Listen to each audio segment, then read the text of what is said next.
चिड़िया ने बनाए पालक के पकोड़े। रानू चिड़िया अपने घर की खिड़की में बैठी आसमान पर तरह चमक देख रही थी। उसका दिल डर रहा था। ऐसा लग रहा था कि अगर आज के बादल बरसे तो पूरे जंगल को बहा ले जाएंगे। पास में चिड़िया की छोटी सी बेटी गुड़िया मीठी नींद सो रही थी। बादल जोर से गरजता है और साथ ही बारिश शुरू हो जाती है। बादल की गरज से गुड़िया उठ जाती है। मम्मा, आप खिड़की में बैठी क्या कर रही हैं? यहाँ आ जाए। बेटी, मैं अपने सब्जियों के खेत को देख रही हूँ। साल भर की मेहनत, मेरी सब्जियाँ तैयार थी, लेकिन आज की बारिश सब खत्म कर देगी। मम्मा, चिंता ना करें, जो हमारे नसीब का होगा हमें मिलकर ही रहेगा। हाँ मेरी बेटी, ये तो है। रात भर बारिश होती है। गौरी, मैं खेत में जा रहा हूँ। बारिश बहुत ज्यादा है। अगर मेरे खेत में पानी रुक गया तो सारी फसल खराब हो जाएगी। कालू जी, ध्यान से जाना और दरवाजा खुला ही छोड़ जाना। कालू कौवा अपने घर से निकलता है। कालू कौवा अपने खेत में जाता है। हर तरफ खेत में पानी ही पानी था। कालू कौवे के खेत के पास ही रानू चिड़िया की सब्जियों की खेती थी, जो पूरी तरह पानी से भर चुकी थी। तो चिड़िया की खेती तो खराब हो ही गई है। मैं अपने खेत का पानी भी चिड़िया के खेत में निकाल देता हूँ। ऐसा करने से मेरी कुछ फसल तो बच जाएगी। कालू कौवा अपने खेत का बंद तोड़ देता है और उसके खेत का सारा पानी रानू चिड़िया के खेत में जाने लगता है। कौवा इधर उधर देखता है और तुरंत वहाँ से घर चला जाता है। कालू, क्या कुछ बचा भी है या सब बर्बाद हो गया? गौरी, अब तो बर्बाद होगी रानू चिड़िया। मैंने अपने खेत का सारा पानी चिड़िया के खेत की तरफ मोड़ दिया है। वो छोटी चिड़िया सुबह सबके सामने जाकर रोती फिरेगी। मेरी सब्जियाँ कौवे भैया, कबूतर भैया, तोते भैया, मेरी सब्जियाँ, मेरी सारी सब्जियाँ खराब हो गई। वो ऐसे ऐसे रोती फिरेगी। दोनों कौवे बातें करते हैं और सो जाते हैं। रात भर बारिश होती है और सुबह जाकर बारिश थम जाती है। मम्मा चिड़िया सुबह सवेरे ही अपनी बेटी को सोया हुआ छोड़कर अपने खेत में चली जाती है।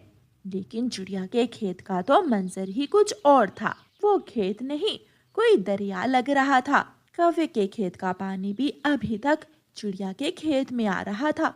मेरे खेत में तो पहले ही बहुत पानी था, ऊपर से कौवे के खेत का सारा पानी भी मेरे खेत में आ गया। मेरी सारी सब्जियां बर्बाद हो गई। मेरी मेहनत, मेरा खर्चा, मेरा सब कुछ बर्बाद हो गया। चिड़िया वहाँ बैठकर रोने लग जाती है।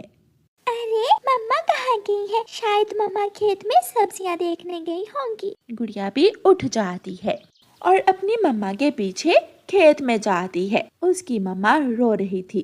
गुड़िया जाकर अपनी मम्मा के कंधे पर अपना पंख रखती है। मम्मा, चुप कर जाए, जो हुआ उसे छोड़कर आने वाले वक्त की चिंता करें। अब सोचें कि हमें क्या करना होगा। बेटी, करना क्या है, सब कुछ तो बर्बाद हो गया। नहीं मम्मा, वो देखें, सामने वाली ऊंची जगह पर कुछ हरियाली है। मम्मा चिड़िया और गुड़िया उस ऊंची जगह पर जाती हैं। बेटी, ये तो पालक बची है, हम पालक से क्या करेंगे? मम्मा, ज्यादा नहीं, कुछ तो मुनाफा होगा हमें ये पालक बेचकर। चिड़िया के टमाटर, चिड़िया की भिंडी, कद्दू और करेले सब पानी में बह चुके थे। केवल बची थी तो एक पालक। मम्मा, हम खेत का पानी नदी में निकालेंगे और फिर रास्ता सूख जाने पर कुछ पालक के घांटे काटकर मंडी ले जाएंगे। अपनी बेटी की बात सुनकर चिड़िया को हौसला होता है। हाँ बेटी, हम हिम्मत नहीं हारेंगे।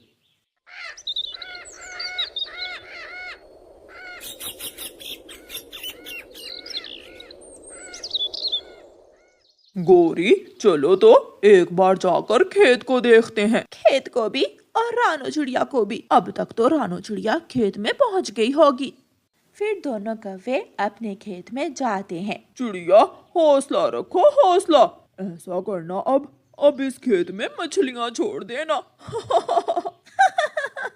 और जब मछलियाँ बड़ी हो जाए तो सब्जियों की जगह खेत से मछलियाँ पकड़कर मंडी ले जाना। अंकल कौवे और आंटी कौवी, मेरी मम्मा पहले ही बहुत परेशान है और दूसरा आप आ गए हैं मेरी मम्मा को और परेशान करने के लिए। कौवो, ये सब तुम्हारे खेत का पानी मेरे खेत में आने से हुआ है। अगर तुम्हारे खेत का पानी मेरे खेत में ना आता तो मेरी सब्जियां बर्बाद ना होती। तो रोक लो पानी को, अगर रोक सकती हो तो। चिड़िया को जली कटी सुनाने के बाद कौवे अपने खेत में चले जाते हैं। कौवों की मकई की फसल अच्छी भली खड़ी थी, लेकिन उनके मकई के भुट्टे पूरी तरह पानी से भीग चुके थे। कालू जी, मकई के भुट्टे भीग चुके हैं, क्या ये मकई के भुट्टे खराब तो नहीं होंगे? 2 दिन की धूप पड़ेगी तो सब ठीक हो जाएगा, हमारी मकई के भुट्टे सूख जाएंगे। दूसरे दिन चिड़िया के खेत से कुछ पानी कम होता है। रानो चिड़िया और उसकी बेटी खेत से पालक काटकर उनकी गांठें बनाती हैं और टोकरी में रखकर मंडी ले जाती हैं। भाई साहिब, ये पालक मैं बेचने आई हूँ। चिड़िया बहन, इन दिनों पालक की मांग नहीं है, तुम्हारी पालक कोई नहीं खरीदेगा। मम्मा, हम दूसरी दुकान पर जाती हैं। वो माँ बेटी दूसरी दुकान पर जाती हैं, लेकिन वो पक्षी भी चिड़िया की पालक खरीदने से इनकार कर देता है। गुड़िया बेटी, क्या पालक हमें काटकर नदी में फेंकनी होगी? कोई हमारी पालक खरीद ही नहीं रहा। मम्मा, चिंता न करें, ऊपर वाला अच्छा ही करेगा। दोनों माँ बेटी पालक लेकर वापस उड़ती हैं। रास्ते में कौवा और कौवी रानो चिड़िया को तंग करने के लिए रोक लेते हैं। चिड़िया चिड़िया, अभी अभी मुझे कबूतर मिला था, कबूतर को पालक की जरूरत है, जल्दी से जाओ और अपनी सारी पालक कबूतर को बेच दो। ये सुनकर चिड़िया खुश हो जाती है।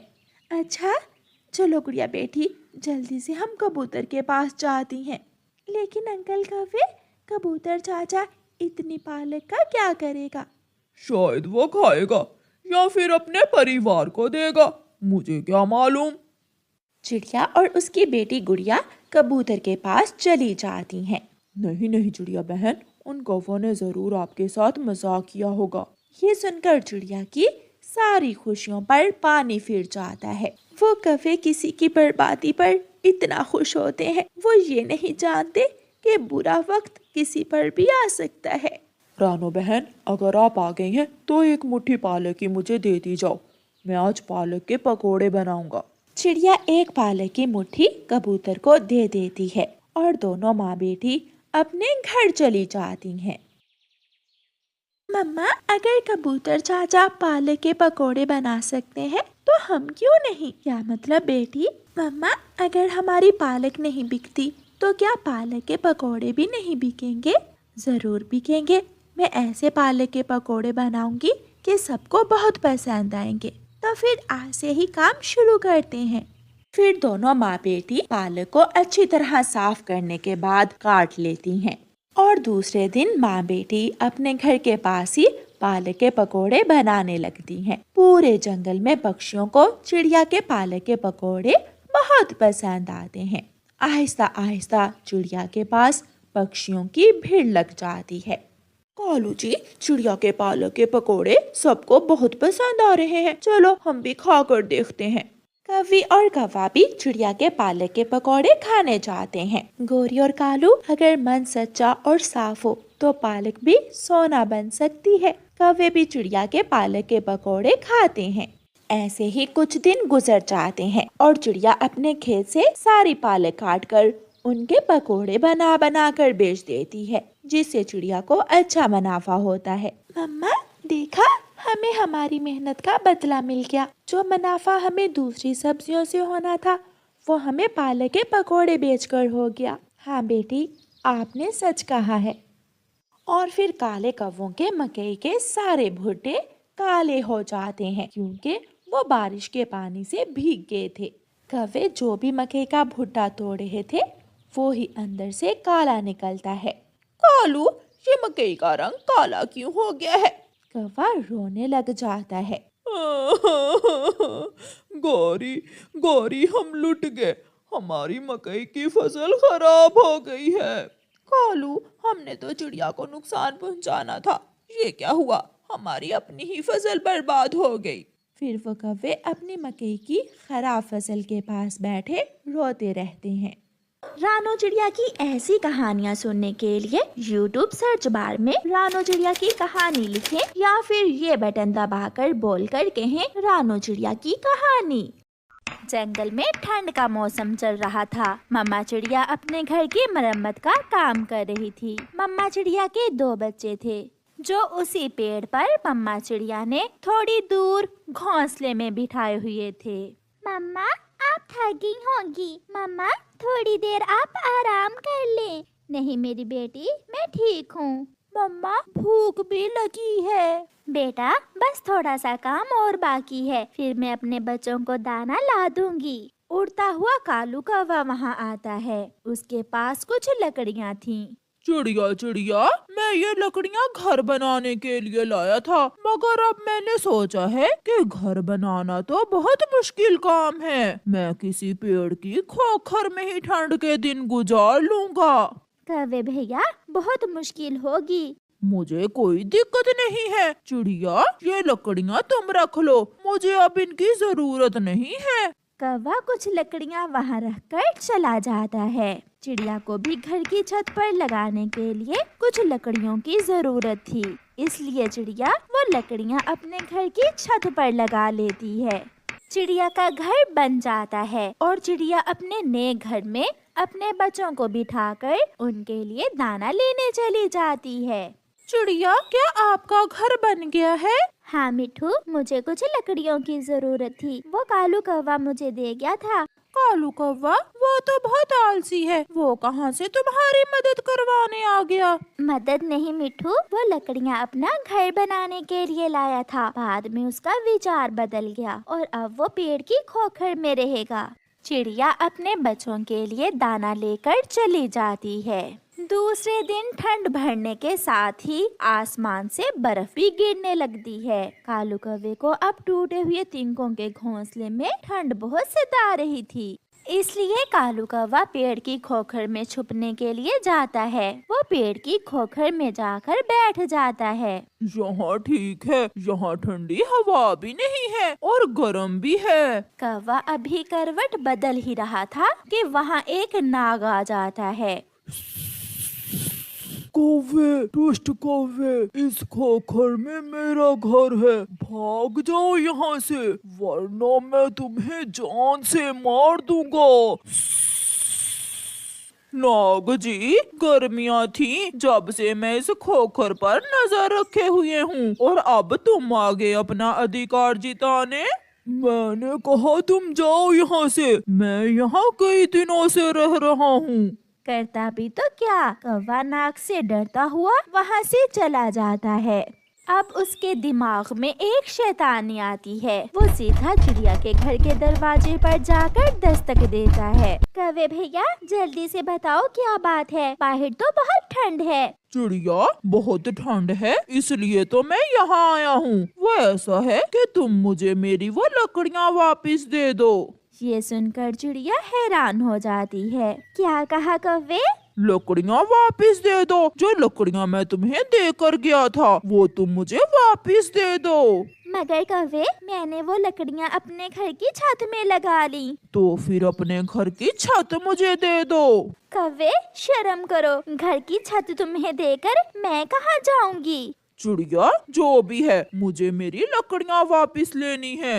मैं नहीं दूंगी। मैं लूंगा, मैं देखता हूँ तुम मुझे कैसे नहीं देती हो मेरी लकड़ियाँ। शोर सुनकर चिड़िया का पड़ोसी कबूतर वहाँ आ जाता है। रुको रुको, क्या हुआ चिड़िया और कौवे, क्यों लड़ रहे हो? फिर चिड़िया कबूतर को सारी बात बताती है और अब मुझसे ये लकड़ियाँ लेने आ गया है। यार कबूतर, वो मेरी चीज थी, मुझे जरूरत है, मैं लेने आ गया। चिड़िया, ठंड के दिन है, ये बेचारा जाए भी तो कहाँ। तुम ऐसा करो, इसे कुछ दिन अपने ही घर में रख लो। अगर तुम इसे छत से लकड़ियाँ उतार कर दोगी तो तुम भी ठंड से मरोगी। चिड़िया मान जाती है और कौवा चिड़िया के घर में चला जाता है। वहाँ उस कोने में रखो अपना घोंसला और हाँ, हमसे ज्यादा फजूल बातें न करना। बच्चे बहुत हैरान होकर कालू कौवे को देख रहे थे। मुझे तो नींद आ रही है, मैं तो चला सोने। कौवा सो जाता है। दूसरे दिन जब कौवा उठता है तो चिड़िया घर में नहीं थी और उसके बच्चे दाना खा रहे थे। कौवे को भी जोरों की भूख लगी हुई थी। कौवा बच्चों के पास जाता है। बच्चों बच्चों खेल खेलें? हाँ, खेलते हैं अंकल। तो फिर अपनी आंखें बंद करो, मैं तुम्हें बंदर बनकर दिखाता हूँ। ये सुनकर बच्चे हंसने लग जाते हैं। बच्चे अपनी आंखें बंद करते हैं और कालू कौवा जल्दी से उनका दाना उठाकर खा जाता है। कौवे अंकल, अब आंखें खोल ले। कल बनूंगा मैं बंदर, आज मुझे भूल गया कि बंदर कैसे बनते हैं। फिर कौवा चुपके से जाकर अपने घोंसले में लेट जाता है।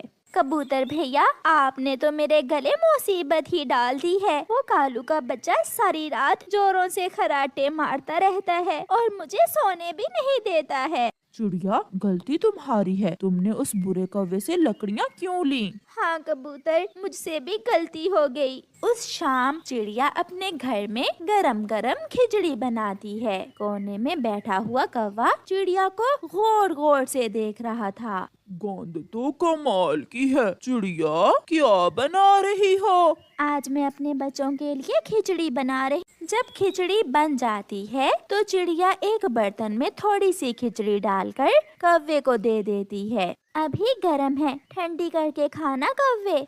चिड़िया, तुम बहुत अच्छी हो। मगर तुम बहुत बुरे हो, मुफ्त में ही मेरे गले पड़ गए हो।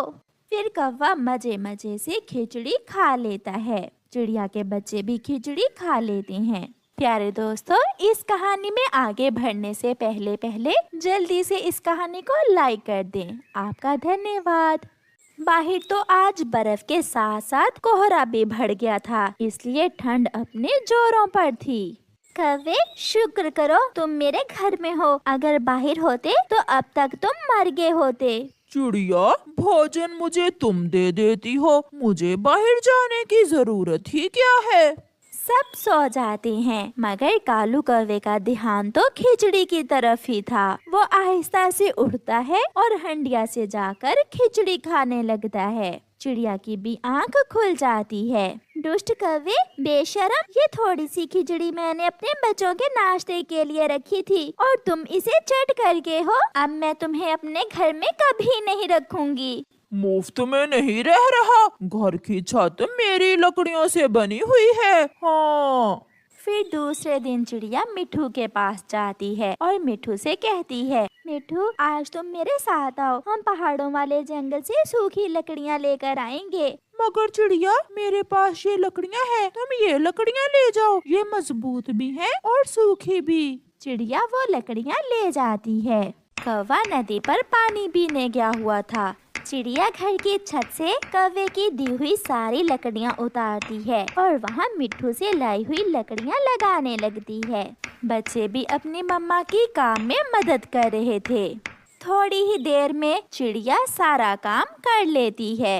अब आएगा मजा। वो कौवा रहता भी है, खाता भी है और फिर भी चोरियां करता है। अब मरेगा वो ठंड में। कौवा भी आ जाता है, वो दस्तक देता है। चिड़िया, दरवाजा खोलो। चिड़िया, मैंने घर की छत बदल ली है, बाहर तुम्हारी लकड़ियों की गठरी पड़ी है, वो उठाओ और चलते बनो यहाँ से। ये सुनकर कौवा हैरान हो जाता है, मगर अब वो कुछ भी नहीं कर सकता था क्योंकि चिड़िया ने उसकी लकड़ियाँ उसे लुटा दी थीं। फिर कौवा वो लकड़ियाँ उठाकर ठंडे ठंडे मौसम में कभी इधर जाता तो कभी उधर। ऐसे ही रात हो जाती है और कौवा ठंडी रात में उन लकड़ियों पर बैठा हुआ रो रहा था। वो सोच रहा था कि अगर वो चिड़िया के घर में चोरियां ना करता तो कितने मजे से वहाँ रह सकता था।